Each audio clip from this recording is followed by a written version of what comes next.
Do you have any idea about the absolute madness going down in the halls of Las Vegas today?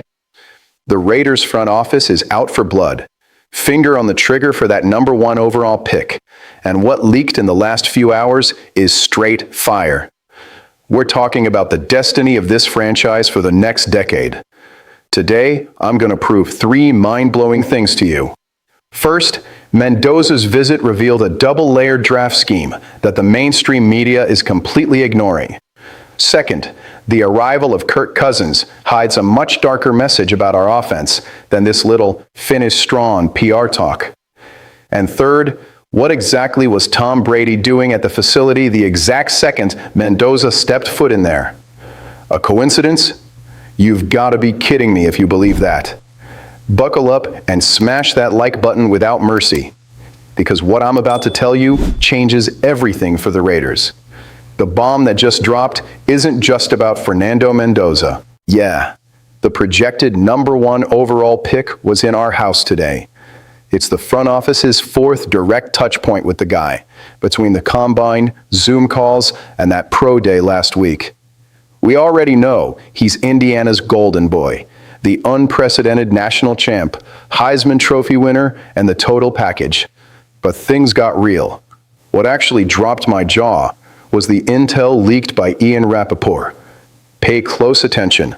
The Raiders are conducting top 30 visits and over 20 Zoom meetings with none other than Zachariah Branch, the smoothest, most electric receiver in all of college football. Do you grasp the level of chess Clint Kubiak is playing right now? Everyone is so blindfolded by the number one pick that they simply forgot about pick 36. The blueprint isn't just to bring in the highly coveted franchise quarterback. It's to strap a V8 engine right next to him. Branch is that explosive slot receiver who turns a short dump-off into an absurd touchdown. His one-on-one agility is terrifying. If you bring in a 22-year-old rookie QB, the number one rule in the NFL is clear. Give him easy weapons so he doesn't get swallowed alive by the pressure. This directly impacts our cap space and the offensive scheme because it signals that the front office doesn't fully trust our current receiving core to bail out the short passing game. They want manufactured touches, the ball in the playmaker's hands, and pure magic on the field. My raw, unfiltered opinion, I'm not making excuses for the front office if they hesitate here. If Branch slips to the top of the second round and we have to burn pick 36 on him, they need to pull the trigger without a second thought. The Falcons are eyeing him too, so we can't afford to sleep at the wheel. Imagine the sheer terror for AFC West defenses with Mendoza protected, Brock Bowers owning the middle of the field, and Branch tearing it up in motion. It's the perfect recipe to climb out of the 2025 gutter. The message is loud and clear. Having the best arm in the nation is useless if you don't have guys getting open in space. This is the aggressive mentality I'm demanding. If you thought the shock value stopped with this draft strategy, hold on to this one, because the veteran wild card in the locker room has way more thorns than it seems.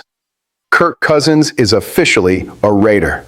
He signed a one-year deal and already arrived dropping those standard PR quotes, saying the ownership setup is elite. He stated, "I see my time here as a great opportunity to finish strong, to leave a mark." Cute, right? At 37, he saw his spot on the Vikings evaporate with Kyler Murray, and the Jets shut the door with Geno Smith. The same guy we kicked to the curb along with Pete Carroll after last season's nuclear disaster. But let's read between the lines here, because we don't fall for public relations fluff. Our head coach, Clint Kubiak, demanded a veteran. He knows Cousins from their Minnesota days and knows the guy executes the offensive system blindfolded. This is an insurance policy and a clear testament that the transition from 2025 to 2026 is going to be brutal.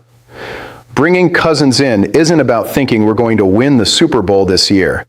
It is entirely about shielding Fernando Mendoza.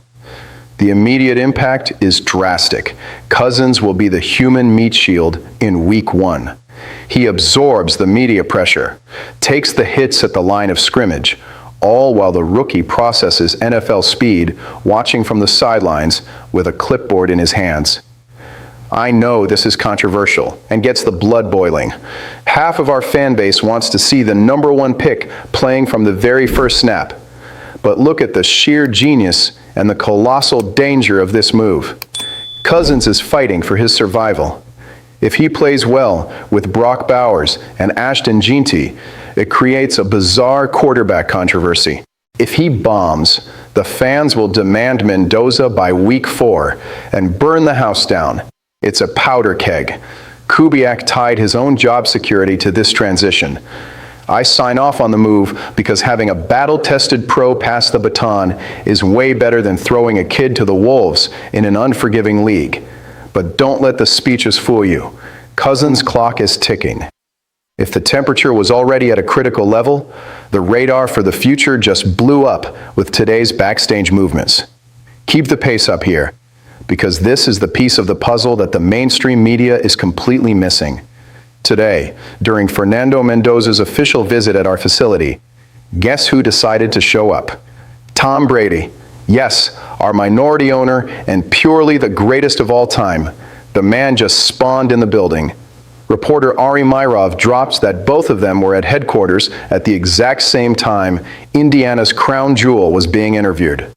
Do you genuinely believe that in a billion-dollar business like the NFL, coincidences exist? Brady didn't drive over just to grab a coffee in the cafeteria. He went there to look the kid dead in the eyes. The front office is turning over every single rock before the draft on April 23rd. But the GOAT's stamp of approval is the ultimate litmus test. Brady was a 6th-round pick who swallowed the league whole using an insane work ethic and sick film study. Nobody knows better what mental traits separate a draft bust from an immortal legend. Putting Brady in to grill Mendoza behind closed doors completely shifts the power dynamics of our scouting process. This makes it blatantly obvious that the Raiders aren't just drooling over the 3,535 yards or the 41 touchdowns. They are scanning the kid's brain, his ice-cold demeanor under pressure, and his resilience to carry the massive weight of the silver and black shield. The front office finally woke up and is utilizing its biggest off-the-field weapons. This is the level of excellence I want to see. Enough with the amateur hour. Having Brady act as a shadow GM to evaluate the future franchise QB is an unfair advantage that no other franchise possesses, and we have to milk it for all it's worth. If Brady walks out of that room, slams his hands on Mark Davis's desk, and says, "This is the guy," the debate is over. No analyst can argue that. This near-secret meeting gives me an absurd level of hype because it reflects a level of planning we haven't had in decades. Mendoza might be the face of the Heisman, but if he passes the Brady test, the rest of the league better watch out. To sum up the absolute madness of our day, we've got an explosive, under-the-radar draft scheme to pair Mendoza's talent with Zachariah Branch's motor. We brought in Kirk Cousins as the perfect veteran shield to take the hits during this transition, and Tom Brady himself took the reins to inspect our future QB.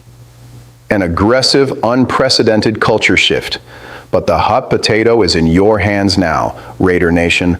With this frantic scenario, would you rather burn our 2nd-round pick to go after Branch at all costs?